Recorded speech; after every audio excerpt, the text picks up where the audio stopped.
Francisco Regional Mensa Speaker Series.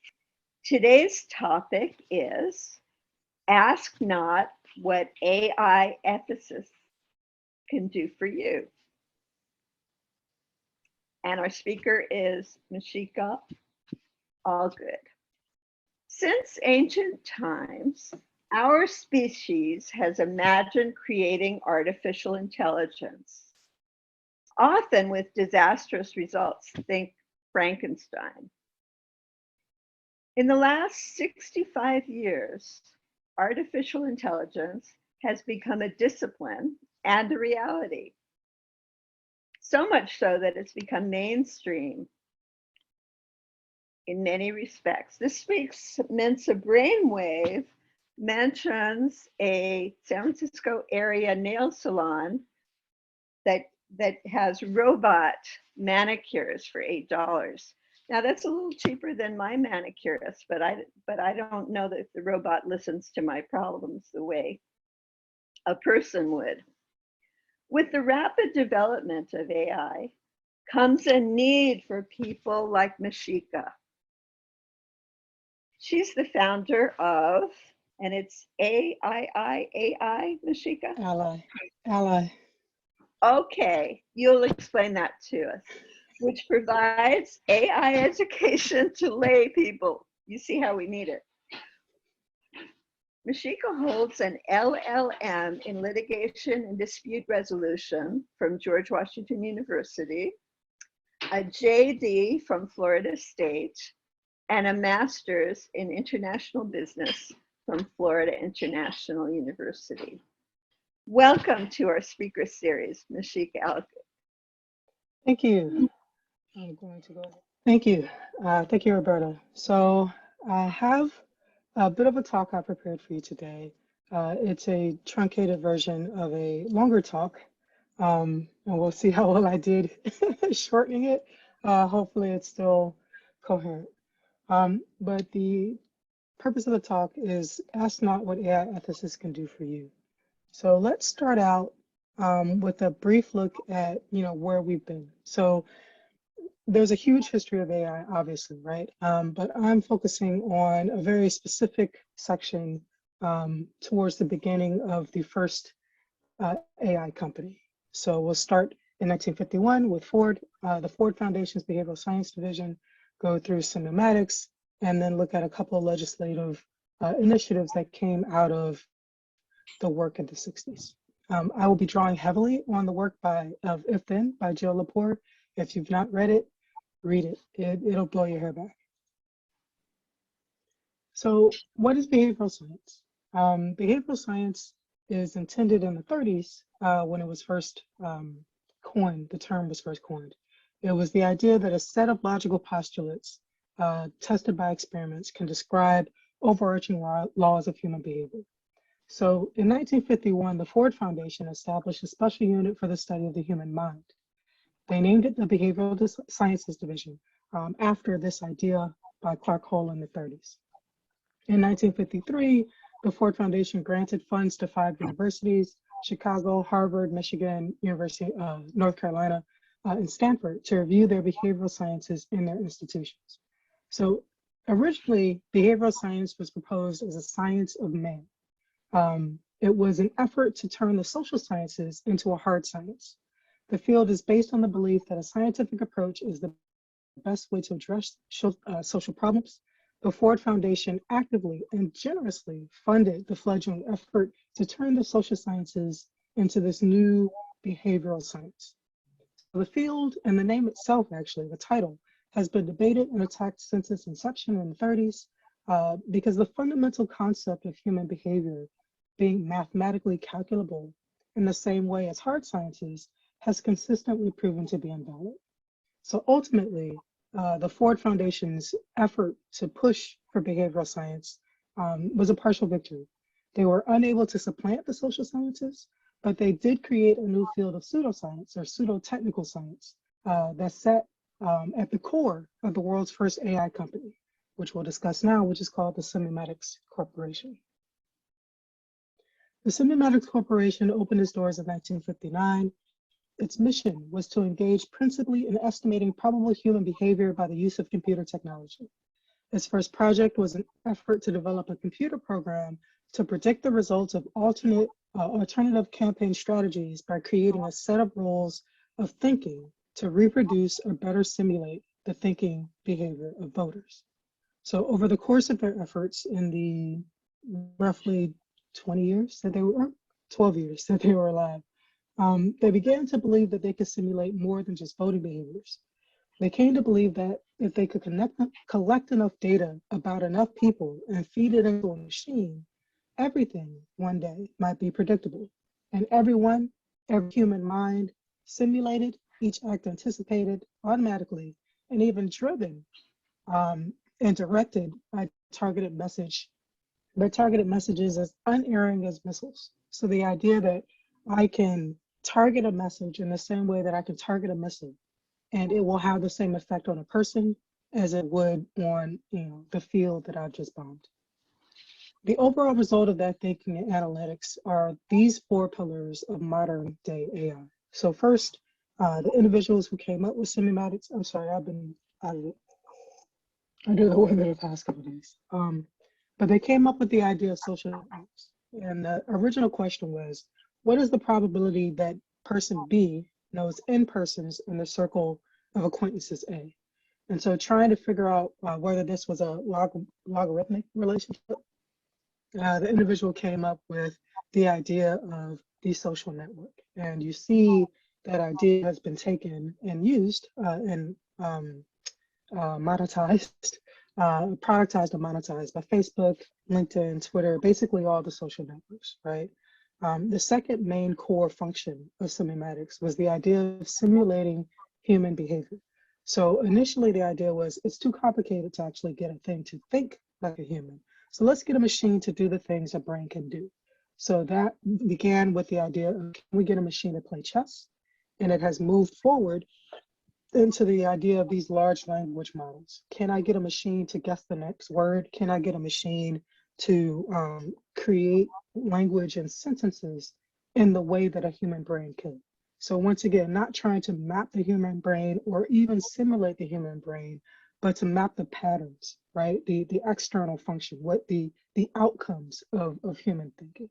And so that this on the dangers of stochastic parrots was the paper that got Google's head of, I guess, AI ethics internally kind of removed from her position, Dr. Tina Jebru. It was the idea that we are not creating thinking machines, we're creating machines that can simulate human behavior, and there is no forethought. The third thing that semiatics came up was the idea of targeted messaging. So once again, back to that initial thought that every human mind can be driven and directed by targeted messages as unerring as missiles. You've seen that first looking back at Facebook, Google, when they use that for targeted ads. It's that same mentality, that same technology. And then it blew up with the idea of Cambridge Analytica because that was their only and specific purpose. And they were using it for political purposes, which is the exact same purpose that semiatics created it for. But it had been used by other tech companies for commercial purposes, specifically marketing. But once again, part of the reason semiatics went down was because the idea of targeting people for political views was not popular in the 60s. And part of the reason Facebook has taken such a hit in Cambridge Analytica as well is because it's not popular now either, right? So part of the purpose of this talk is to show that these things that we think are so amazing and crazy and how did this happen? They've happened, right? We haven't necessarily kept a hold of that history. And then finally, predictive analytics. So at the time of Cambridge Analytica, the reason why they ended up losing all of their funding and going bankrupt is because they were using their technology in Vietnam to try to predict who was going to be radicalized and actually start fighting against the US. They brought that tech back into the US and were trying to use it during the riots in the 60s to determine who in lower income neighborhoods was likely to riot or what neighborhoods were likely to go up in flames next.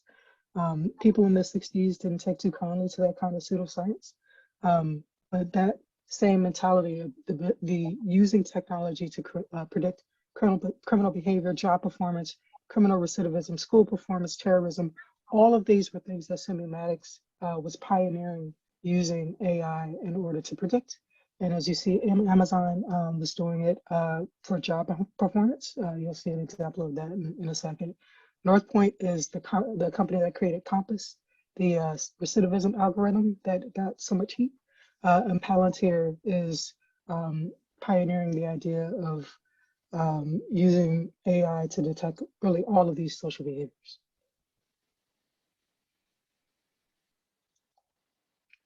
So you may ask, where was the government in all of this? So first and foremost, they were funding it. So Semimatics, Rand, all of the major tech companies in the 50s and 60s were funded by the US government, largely for war applications. But political groups also funded many of these new technology companies, both the hardware and the software. So in an attempt to determine, can I win this next election? What do I need to say? A lot of that is why Semimatics was formed and what they were doing. But after the funding dried up, after the wars, tech found its permanent patron, which was marketing. So I post these two acts here. So in 1964, basically after the Pentagon Papers came out, well, actually before the Pentagon Papers. So in 1964, as part of the offshoot of all this data that had been collected and all the work that had been done by AI companies during the wartime, they figured, well, let's create this national data center, right? So that the government has one repository of all of the data that's collected through all of its different agencies. They can go through that repository and gain insights to create better efficiencies, create better products, things of that nature, right? And so that was proposed in the 60s. But as you see, this is the New York Times cover. And it's basically a computer strangling, or that's a person in there. And so the idea was that we would lose our right to privacy because the government would have a supercomputer with everything on everyone at every time. And after the Pentagon Papers and Watergate, that was very heavily on society's mind. And so this national data center effort died. And what happened instead was the Privacy Act that was passed, which basically denied the government the ability to have this, one data center for them all, and required it to create like data integrity boards in order to share data back and forth. But the difficulty or the glaring omission from this Data Privacy Act was they didn't have any information on private companies, right? They didn't at all speak about private companies when they did this Data Privacy Act. Oh, I had something written here. Right, so the National Data Center effort was an attempt to compile all of the data the federal government had on citizens and make it available for use throughout the government. The intent was to allow different areas of government to mine the data for insights that will help make the provision of government services more effective and efficient. The backlash after the Pentagon Papers and Watergate sank this effort. Instead, legislation was crafted to ensure that no part of the government would have unfettered access to citizen data. The Privacy Act of '74 said nothing about private actors. That omission was the initial building block of the corporate liability shield that currently functions to externalize the risk of AI to consumers today. Oh, that was not what I wanted to click. So where has this landed us? What has the removal of social sciences from behavioral sciences, where has that led technology? So very far away from the ethical underpinnings of its social science background. We are witnessing the erosion of our fundamental rights and social cohesion. So here you see the fire by a bot at Amazon. Contract drivers say that algorithms terminate them by email, even when they've done nothing wrong. You're seeing more stories like this about gig economy jobs, that AI is being used in employment in ways that are opaque and that you cannot question. How an algorithm blocked kidney transplants to Black patients. So basically, it was a data normalization process, right? We didn't have enough Black people in the sample, so we just added a couple points to the Black people that we had in the sample, which meant that in order for a Black person to get a kidney transplant, they had to be significantly sicker than a white person, right?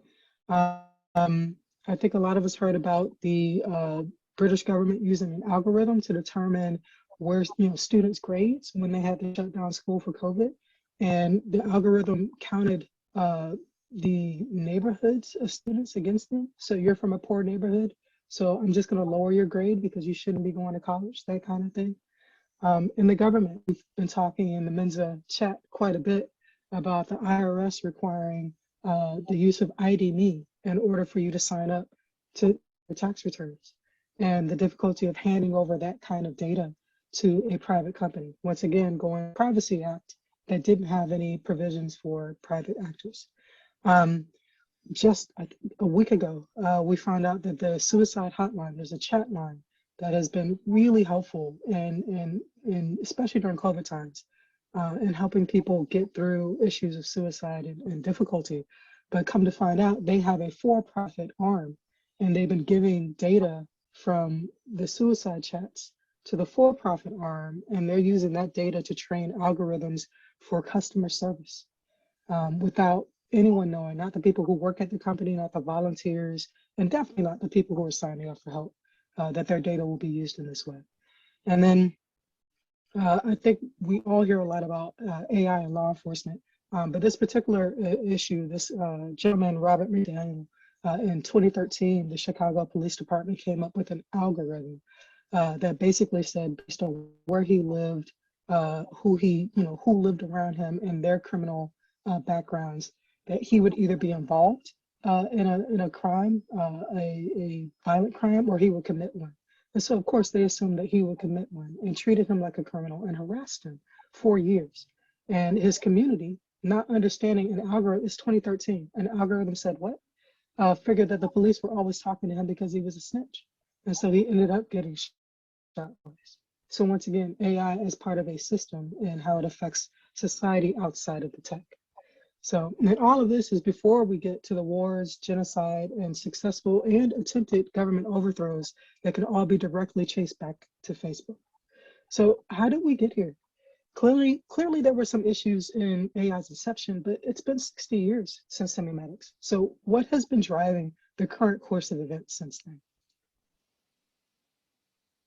So the core issue with AI and its development right now is that the idea of humans in the loop, that humans are part of the tech or the AI design and decision-making process. And it breaks down into these three narratives. First, the inevitability narrative. So this quote is from a man with our current Nobel Prize winner in economics. Clearly something's coming, and clearly AI is going to win against human intelligence. It's not even close. So this inevitability narrative, there's this pervasive belief that AI is coming. Everyone will have it. Everyone must have it. Without it, your society and economy will crumble, and the machines will take over what's left. But that narrative simply isn't true. Most companies do not have functioning AI. Most governments do not have functioning AI. AI is a tool. No tool is necessary in and of itself. Tools are only necessary to the extent that they're useful. So AI isn't inevitable. At most, it has some useful purposes that we should explore. Second, there's a competency narrative, which basically says that you need deep technical knowledge in order to have any conversation or any credibility in a conversation about AI discussions or about AI and its use in society. But every day, we see examples that reinforce the lesson that the main problems we have with AI are lack of context and lack of consideration of non-technical issues. Data is biased due to societal bias. AI systems are biased due to decisions made in the feature selection and tuning process. AI systems are harmful due to poor application and poor problem selection. These are all social science issues. Technical knowledge alone cannot solve them. Finally, there's the superiority narrative. The idea that AI decision-making is right now fairer and more equitable than human decision-making. The AI systems are made by humans. They can only be as fair and equitable as human decision-making processes allow. The science is insufficient to make them fair based on rules because there's no ability to make direct hard rules for human behaviors. So there are no real regulatory or legal safeguards that are pushing and requiring us to make the AI systems fair or better than ourselves. And we just have it, right? So all of this has driven this inverted kind of corporate model, right? So the seeds of this were in the 1974 Privacy Act, right? But they're apparent in this corporate model that has been adopted around AI systems. So the corporate model externalizes risk while internalizing benefits. So first, we shifted the corporate model to externalize risk. Initially, that shift was based on the fact that products were free. So users were trading off some privacy for massive benefits, right? Oh, it's free. So yeah, you give us our data, but we give you all these benefits that you couldn't afford to pay for, or you wouldn't want to pay for, right? But then that trade-off has been skewed the opposite way over the years, right? Like how much benefit are we getting from this technology versus how much of our privacy have we been giving up and our data have we been giving up, right? That same foundational business model became the basis then for paid products, right? So now consumers are trading off their privacy and their personal data for access to paid products. So think of Gmail. I pay for Gmail as a corporation, but Gmail has the ability to look at your data, mine it for information. They go through your emails and they use it, right? You cannot use this product unless you give them that access. Alexa, Netflix, these are all paid products, but you're paying for your access and your ability. But the data trade-off and the privacy trade-off is something that you're not in ability to negotiate, right? Finally, the government has gotten into the game, trading off citizens' privacy and personal data for technical access, services, and tax revenue, right? And so this idea that the IRS can just randomly announce that we're going to require facial recognition for you to file your taxes without any discussion with the society, without actually doing the research behind it and taking public input. We're just going to trade off because we need this technical solution, and your data is going to have to trade for that solution for us, right? We've gotten into this situation where, you heard the term, how do you fit a square peg in a round hole? Well, we've gotten into this situation where technology is putting out square pegs and they're requiring us to become square and square holes. So the government went from a driver of the technology back in the day to now it's a consumer. So now there's no one at the wheel. So when tech presents a square peg to society's round hole, society becomes more square. Technology is driving societal change and never in quite the way that we envisioned. So the vision of labor automation was for the tech to automate difficult and unwanted jobs. But those jobs are hard to automate. So tech started automating middle management. So I couldn't automate driving, right, to make the roads safer. So I'm going to automate the transactional system, how you get your driver. So I create an Uber and a Lyft, right? That's easier. But that puts middle management out of jobs and it creates an underclass of gig workers, right? I couldn't automate some of the work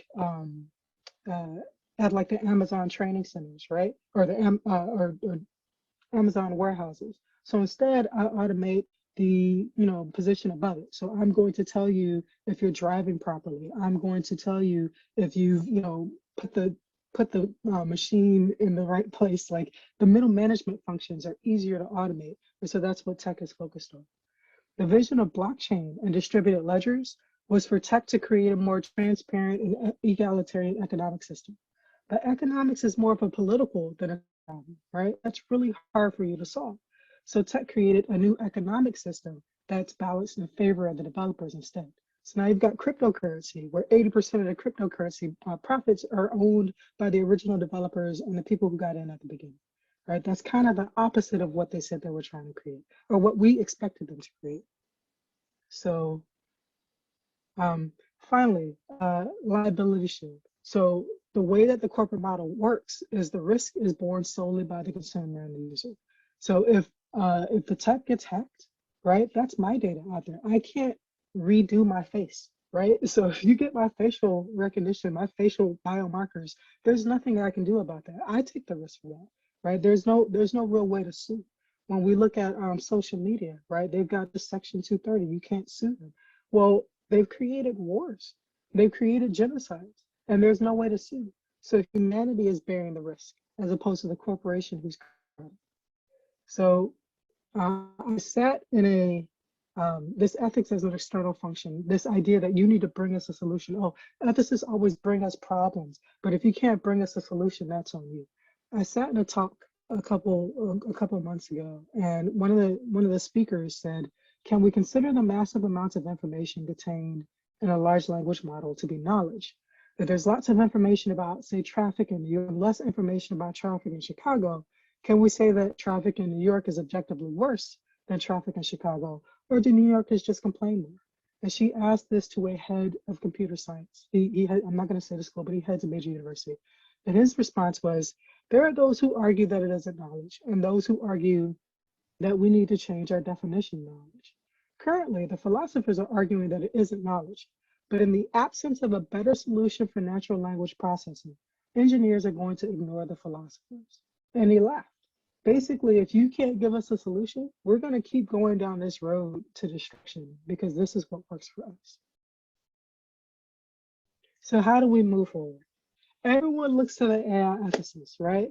You get this person, this ethicist is going to give us all, the situation. They're gonna break down the rules and explain to us how to correct society. But ethicists can't solve these problems, not alone, and not from outside the companies, right? And so how do we move forward? It's by looking at tech as part of a human decision-making process, right? Everything that you do in tech is part of a human decision-making process. What data you collect, how you collect it, what do you decide is a robust training data set? What is enough learning? What features are acceptable? What kind of questions do I answer? What kind of problems do I solve? All of this is human decision making. These are all humans making decisions. So let's recognize that tech is part of a human decision making process. And how does it address these three narratives that we discussed before? So the inevitability narrative. Well, if tech is part of a human decision making process, then the tech will only prosper if and to the extent to which it's useful, right? And so it's not how do we fit society to work around this tech. It's how do we fit the tech to fit within what we need as society, right? The competency narratives. We have to start seeing ethics as a systems discussion. Society decides what's necessary, and then companies create the tools that can do the job, right? So if it's a systems discussion and not technical discussion, then everyone needs a seat at the table. I need to talk to the users. I need to talk to the people who are going to be affected. I need to talk to the political scientists and the sociologists. And if I'm creating a medical app, I need to talk to medical people. If I'm creating a legal app, I need to talk to legal people. But we can't keep creating, things and then throwing them against the wall and saying, where will this go? Oh, I think this will go in legal. I think this will go to tech. It's enough of that, right? Everyone needs to be involved in this conversation. And if you do that, you stop getting these poor market or poor society fit, for the technology. And then finally, the superiority narrative. We have to recognize that AI, yes, it is superior in specialized areas of cognitive application, but humanity is superior across applications. AI is not generalizable. There is no such thing as artificial general intelligence. It does not exist. It is a dream, it is a theory, but it is not what we see right now. So when we see an AI that has made a decision, it has identified a pattern, right? That is what it's done. It hasn't looked at context. It doesn't understand the overarching, system in which it's sitting. And so we have to stop looking at the technology as we've created a God. We've created something that is smarter than us because it just does not bear out technically. So what do we get when we start, looking at AI as part of the human decision-making process? You get our societal issues on one hand, and then the tech that fits them. So now you get AI revolutionizing wildlife conservation, right? It's helping us hold on to languages that would die when the last speakers die out, right? We're using our translation AI to help hold on to these languages. Farming, right? Just the idea that we can take satellite measurements of things and start using that to determine when to plant, what to plant, and how to grow better, right? Spotting wildfires. Those of us in California, ears perk up when we hear this. But seeing the wildfire before it becomes a wildfire, as soon as the smoke comes up, Mike and send the firefighters before things go crazy, right? But the best use of AI is boring AI. It is the AI you will never hear about. It is the AI that is automating really boring and rubber stamp processes that we have in our societies, right? Um, I keep clicking around. Okay. So once you get into this mentality, the second thing you have to do is restore the corporate model, right? And a clear corporate model is internalized risk and shared benefit. So first, AI is a product. Like all other products, the developer and implementers are responsible for its impact on society. If my company builds a toy hammer and explodes and injures children, the fault lies with me and my company. We and our vendors are solely responsible for the design and implementation choices we made along the way. It would be ludicrous for us to insist on an outside field of ethicists to look at why children are so fragile, or to require society to find ways to make children less fragile as a starting point for any solutions to the problem we created. That's insanity, right? So we have to look at the risk of technology as something that belongs in the corporate structure. And once we do that, then AI ethics becomes an internal competency. It becomes a source of their competitive advantage and for risk mitigation, right? Back to our round, square peg round hole, right? We go back to normal market capital, more normal market economy. Sorry, words are hard. Normal market economics, right? Basically, fit or fail, right? A return to the principle of product market fit. Corporations are responsible for their own successes, right? So society shapes the tech. Society decides this is the tech that works for us, and corporations build that tech. It's tech's job to make their companies profitable, not society's. They need to find a way to round their pegs. We're not responsible for becoming square holes. And then finally, product liability. So a return to fundamental risk mitigation strategies within the corporate structure. So corporations are responsible for their products' harm. So I ask, how can tech be a burgeoning area of research on one hand, but it's being used to make life and death decisions right now? So you've got, predictive tech that is a field of burgeoning research, but we've been using it to decide if people should go to jail, if people, can rent apartments, if people can have social services, access to social services, right? So if this is research and development, then we cannot continue to productize it and use it in society. So the productizing of R&D has to end. Those risks need to be internal and part of the risk mitigation strategies within the company. So come out with the product when it is a fully formed product. But these are broad corporate mandates. What about the everyday citizen? What can we do in the course of our daily lives to make the world a bit more equitable? So I've got these couple golden rules. First, I start out with FOMO is not a business strategy. Stop buying shit you don't understand. It is no longer feasible to delegate the tech stuff to the youngest person in the room. Tech generally, and AI specifically, are not core competencies.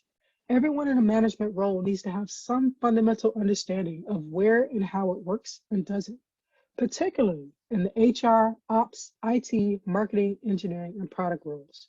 You need to grow general literacy within the company and hire expertise. Second, AI is a team sport. You can't treat infrastructure like an add-on. Just like you wouldn't have a random sales or HR employee purchase a data system for the company. Your company will suffer if they purchase AI systems, if a random sales or HR employee purchases AI systems. AI is infrastructure. It requires a rebuild of the entire data pipeline of your company. If the words AI, data science, or machine learning are used in describing a product, a cross-functional team needs to review the purchase and C-suite needs to approve it. Third, question everything. When you hear about new tech at your job, ask about it. Why AI?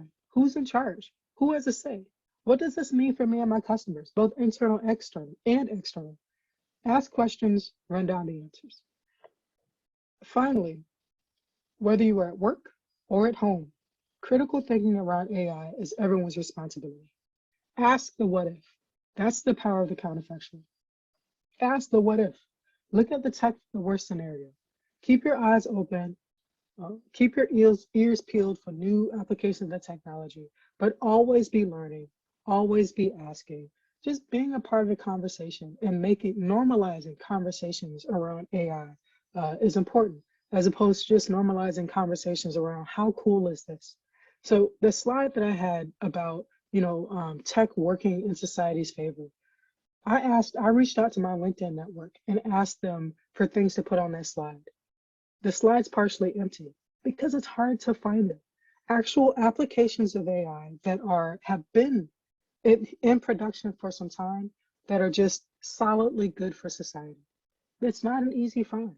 The majority of what you hear about AI is what it can do, what it will do, what it has the potential of doing. So this idea that AI is inevitable and AI is the future and AI is the best, it has to be borne out at some point.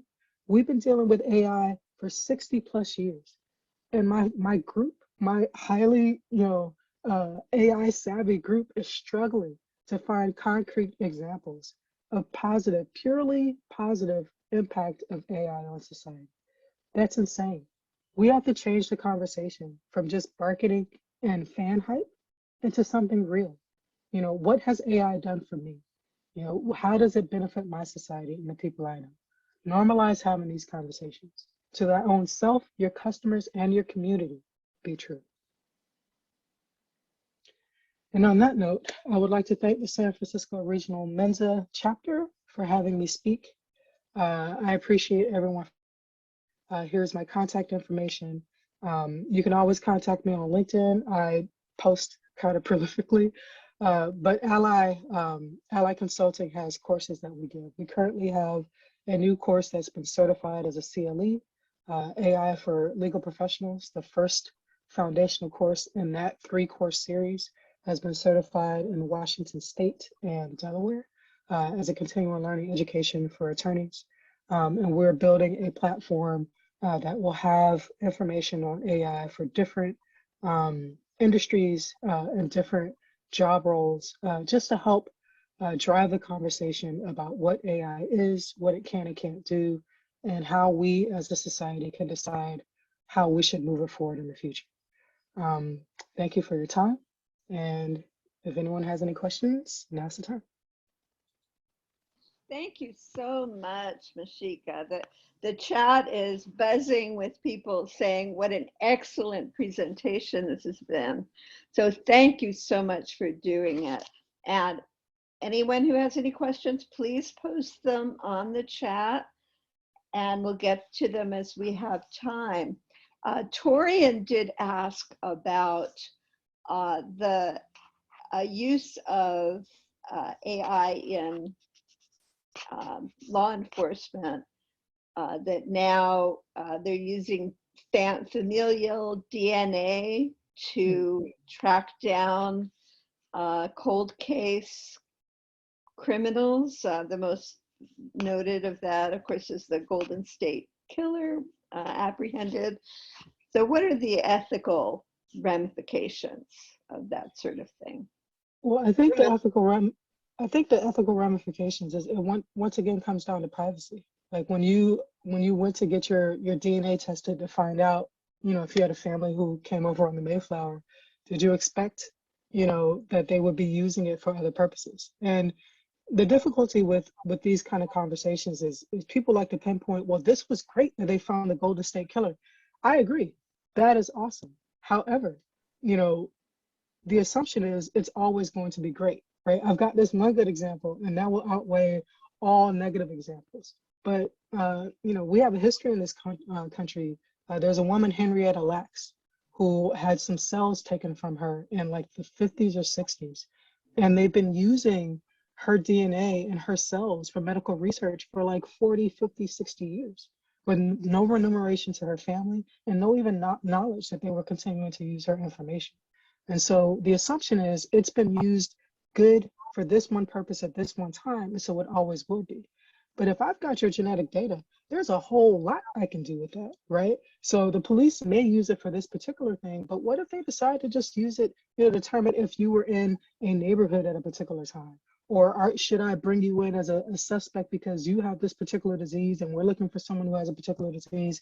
Like, at what point does unreasonable search and seizure have any meaning if, we're just going to allow whatever data, the government has they can use for whatever purpose?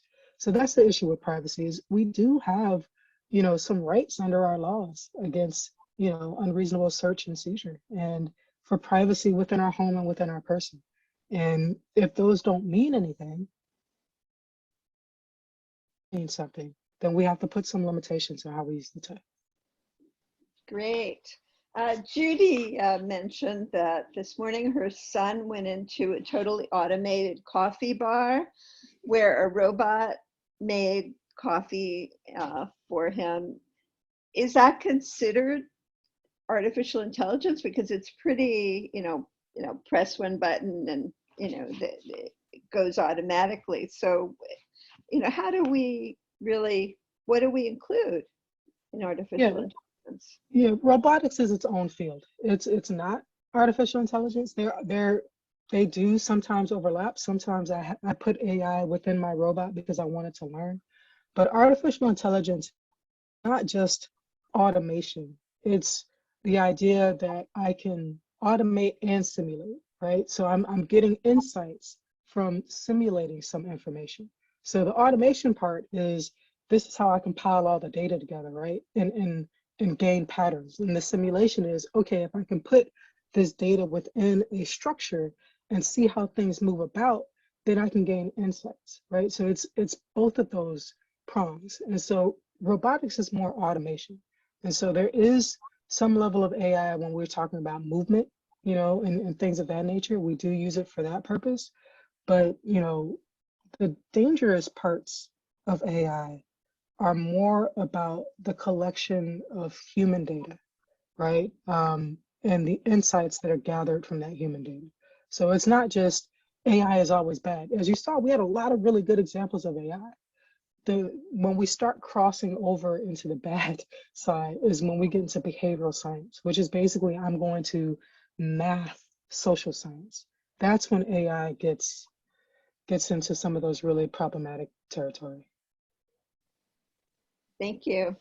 Sharonda is concerned about, do we have choices in how our data is used and in these things that are going on all around us? So what would you say to that? It's a legit concern because no, right now we don't. And that's the whole, when we go back to that 1974 Privacy Act that really focused very heavily on the government because of what was going on in the government and didn't really think about, well, what happens, private companies were small at the time. So it wasn't really something that was highly thought about.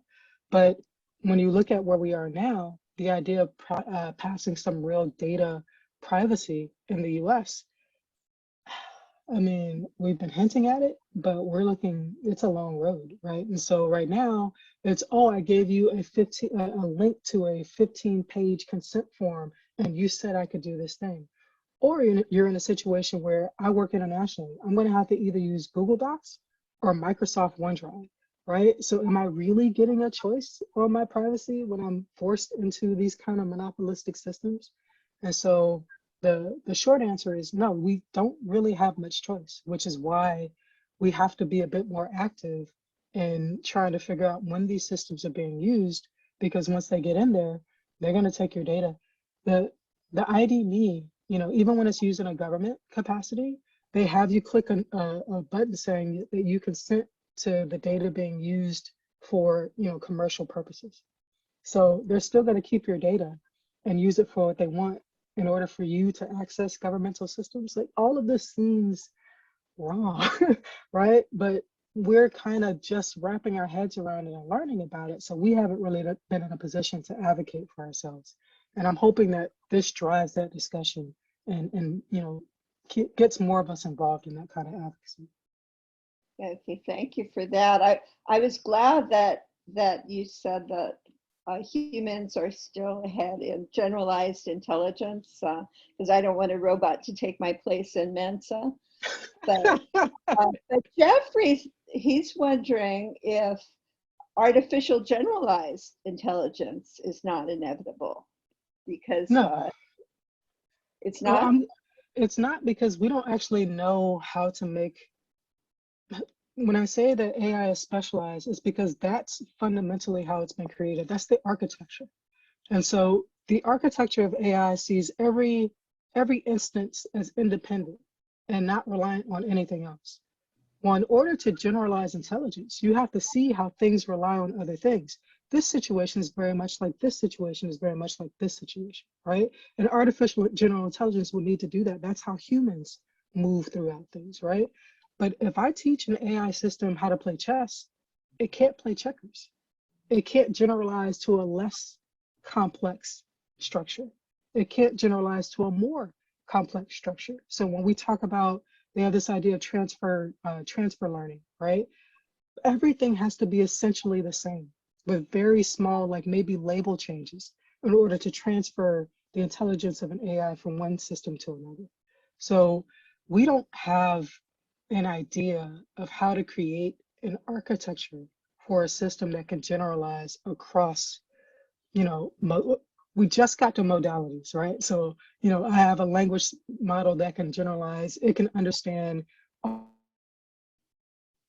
that we're just getting there across modalities, but across industries, across context, across actions, we don't have that yet. We don't have an understanding of that. So that is cutting, bleeding edge theory.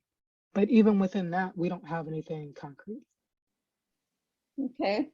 Rosalind asks what we're doing on the community level to help educate on AI ethics. How do we begin explaining AI at the elementary school level? Yeah, so I've actually been having those conversations, and I think it comes down to first, education is, they've been busy the last year or two, so we gotta give them a little break.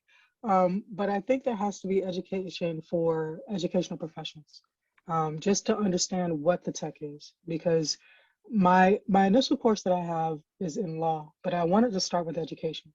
Um, there's a lot of people purchasing AI systems for education, but they don't understand how they work or what they do. And so that was my initial concern. And then a lot of people are pushing computer science. You know, all ages need to learn computer science. But if we create a society full of techies, then we haven't addressed the fundamental issue that, you know, these issues are cross-functional, you know, they span all of the social sciences. So there's a bit of a disconnect that people have been thinking, well, we make, you know, the society more technically cognizant by teaching everyone how to code. But really what we need them to understand is what the tech can do. And so it's more AI literacy than it is in digital literacy, than it is actual coding and technical skills. And so I think that's the conversation that needs to be had at the school level, at the community level, in order for us to kind of move in the positive direction. And for those of us who never had AI instruction in elementary school, Pamela wants to know how do you assess a company's AI ethics? What are good questions to ask? So, oh, thank you for the t-shirt. Somebody watches my same YouTuber. But yeah, assessing AI ethics is really proof is in the pudding, right? So I'm looking at, well, what are you putting out, right? Like, I look, when I go to look at a job or a company that I possibly want to work for or work with, I look at the news. I look at, you know, have they had, you know, data privacy scandals? You know, have they had, you know, people leave and protest? Like, those are really big signs that something's wrong. But I think the main issue on a smaller scale is a lot of companies, they're playing with AI right now, right? They don't actually have it. They're trying to institute it, and so it's kind of hard to figure out where they're going to land. So then you're looking at, well, what are your policies? What are your inclusivity? You know, who do you have internally? So it's difficult unless you're in the company to really assess. But if they're putting out an AI product, you can assess that product. If it feels wrong, it probably is wrong. Great. Rahul is asked, how can young folks graduating with degrees in AI entering the industry best help in driving actionable change? First, I'm going to say, please, God, go take a philosophy class or Oh, sociology or political science. Expand your horizons, because I don't think the issue is that people or developers don't want to be actively involved. I've spoken to a lot of engineers, a lot of developers, a lot of data scientists. That you have to have a framework to understand outside of the tech. And a lot of engineering programs, a lot of tech programs are really, they funnel focus you on learning the tech itself. And so, there are schools that are moving to create a more holistic educational experience. And so I say, do what you can to get a more rounded view of the world around you. And then when you go into your company, ask questions because they will silo you. You'll come in and you do this piece of a piece of a piece. But it's okay to ask, well, what does this piece go to? And how does that interact with that? And what does that do with that? And what are our issues, or what are our policies around privacy? And how do I get this data? And what are our access, policies around different people in the company accessing data? So I would say, look into not just doing your job, but also understanding how your job fits the broader vision of what you're supposed to be doing or what you're supposed to be building. So context is everything. Great. Here's an interesting thought.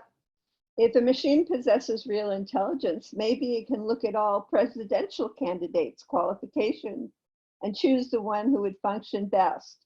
Should it be awarded the rights of a citizen? So what it's going to choose is not what will function best. What it will choose, the way AI works is, if I want to choose a president based on, what's the best president, I'm going to gather all data on previous presidents, right? Now, which of those previous presidents that we feel, did the best job? And then I'm going to look for the same qualities in this new guy that the old guy had, right? But how do I know that those are the qualities that can lead us into the 21st century? You don't. That's the problem with trying to use AI to forecast. AI is a history machine. Prediction is pattern matching. And so it can't actually tell you what's going to make the best president for now.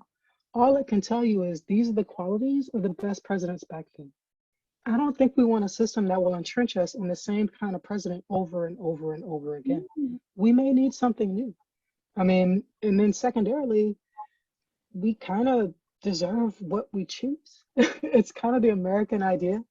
This is all an experiment, right? And sometimes we get it right and get it wrong, but that's the nature of freedom. It's choice. And so, giving an AI citizenship is just basically giving the people who develop the AI more power, right? Because now they have their own vote and now they have the AI's vote. Because the AI is not independent. It doesn't work in and of itself. We set it up. We tell it what to do. We tell it the parameters to work in. So whatever you give that AI, you're giving the builder of the AI. You're just consolidating their power and adding more people to it. Great. Well, we have time for one or two more questions. One of them is if you've done any research on conversational AI ethics, what are the best practices to protect human voice to machine communication before the voice is turned into binary code? I've not done a lot of conversational AI research. I'm mainly focused on natural language processing and natural language understanding, or lack thereof. But I think once you move into an AI system, the entire purpose is to turn that voice into code. And so the best you can do is make the voices that it's hearing as robust as possible, and to recognize that all it's going to be able to do is match the patterns of the language that it's seen in its data set. And so if you come up with something novel, it's not going to understand it, and it's going to give you a 50-50, this is the best that I can do. So it's really an issue of understanding limitations. And if I'm using conversational AI with external, people who don't necessarily understand the limitations, then it's about explaining it's going to go off the rails because it only understands based on what it already had. Great. Okay.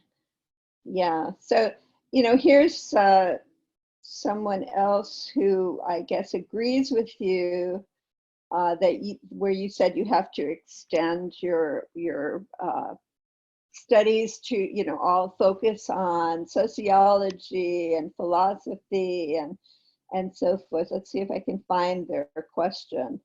let's see. Ooh, I've lost it here. Okay, here, Valeria, I guess, asked something about understanding the full impact of AI in society and our future.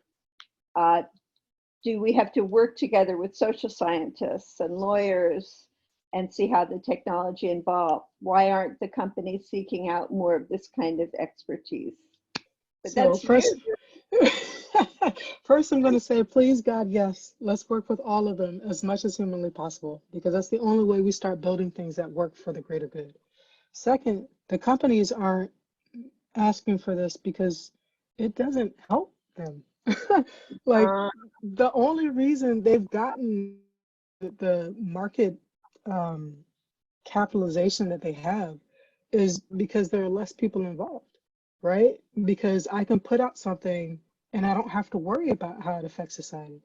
When just look at the Facebook papers, you know, the idea that, you know, over and over and over, people, this idea that the tech in a way that's going to hurt society. If we make this tweak here or this change there, it can be more positive. And they said, no, we make more money the other way. That's not just Facebook. Like this is the mentality that proliferates big tech. And so we have to stop thinking that people are going to act against their own interest and in favor of ours without some requirement. And so this is why I focused on lawyers, because we need to start suing. We need to start finding a way to make companies liable for bad products. Because if you do, then suddenly, miraculously, they will make better products. Like after the Facebook papers came out, all of a sudden Facebook and Twitter had this new way to create, you know, a feed that was safer for children. They didn't have it before. You could come out with it a week after. Clearly it was there, but there was no imperative for them to do it because financially it didn't matter. And so you have to recognize that companies act in their financial best interest. And until we start putting that risk back on them and creating liability at the corporate level, then they have no real reason to do the right thing. The right thing is relative. You know, the right thing is for us, for society, but the right thing for the person sitting in the chair making X amount of money, it's for the shareholders and their own personal income. And those often don't line up. Masheika, I want to thank you. I keep getting more and more people saying that this was such an excellent presentation and so timely. We really thank you for coming to us and explaining everything. And Masheika. Thank you. This is my first Mensa event.